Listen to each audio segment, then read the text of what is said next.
السلام عليكم ورحمة الله وبركاته. ازيكم يا حبايب قلب؟ عاملين ايه؟ يا رب دايما تكونوا بخير. النهارده باذن الله هنعمل مع بعض طريقة تخليل السردين بطريقة جميلة جدا.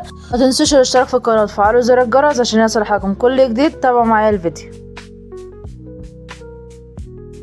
اول حاجه هنقول بسم الله. انا هنا معايا السردين، بدات ان انا امسك السمكيه وابتدي ان انا انضفها كويس جدا. فتحت البطن بتاعها، طلعت كل حاجه، بدات ان انا اغسلها كويس جدا بالميه، وبعد كده ابتدي ان انا انشفها بالمناديل بالشكل ده. اهم حاجه ان احنا نضمن ان السمكه تكون ناشفه جدا من الميه، ما يكونش عليها نقطه ميه. ببتدي ان انا امسك المناديل انشف بيها السمك بالشكل ده، او اكون مجهزه عندي فوطه يعني اقدر انشف بيها السمك كويس جدا. ما ننساش نصلي على سيدنا محمد ونقول اللهم صل وسلم وبارك على نبينا محمد وعلى اله واصحابه اجمعين. بعد ما خلصنا خلاص وتاكدنا ان السمك ما فيهوش نقطه ميه، نبتدي ان احنا نجيب الملح الخشن. الملح الخشن ده جايباه من عند العطار.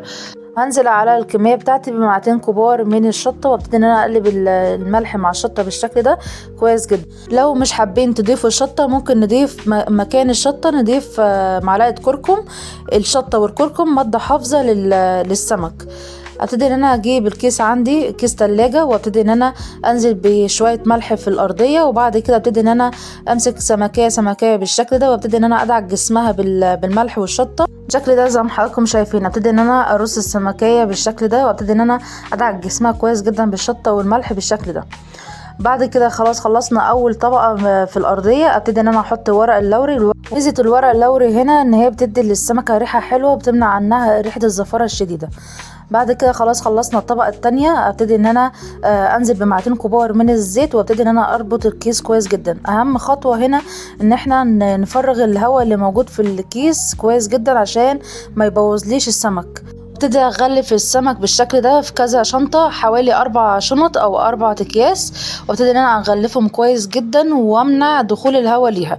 وبعد كده ابتدي ان انا احطها عندي في علبه تلاجة بالشكل ده، او علبه حفظ الطعام بالشكل ده. وابتدي ان انا كل يوم لازم اقلب السمكيه على الناحيه التانية عشان خاطر الملح يتوزع حوالين السردين ده بيقعد معايا حوالي 7 ايام بالظبط، ويطلع معانا اجمل سردين. شايفين ما شاء الله جميل ازاي؟ طالع جميل وطعمه جميل جدا بجد، من الاكلات الجميله جدا. وعملت منها البطاطس المقليه، وكمان معانا هنا بصل اخضر ومعانا فلفل.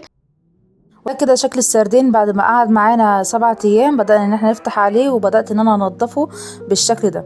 تعالوا نشوف نفتح السمكة مع بعض بالشكل ده. شايفين ما شاء الله زبدة ازاي وجميل ازاي؟ شايفين السمكة مستوية ازاي معانا؟ وكمان لون السمك شايفين ما شاء الله جميل ازاي؟ يا رب الفيديو يكون عجبكم. لايك وشير، واشوفكم في فيديو جديد في حفظ الله.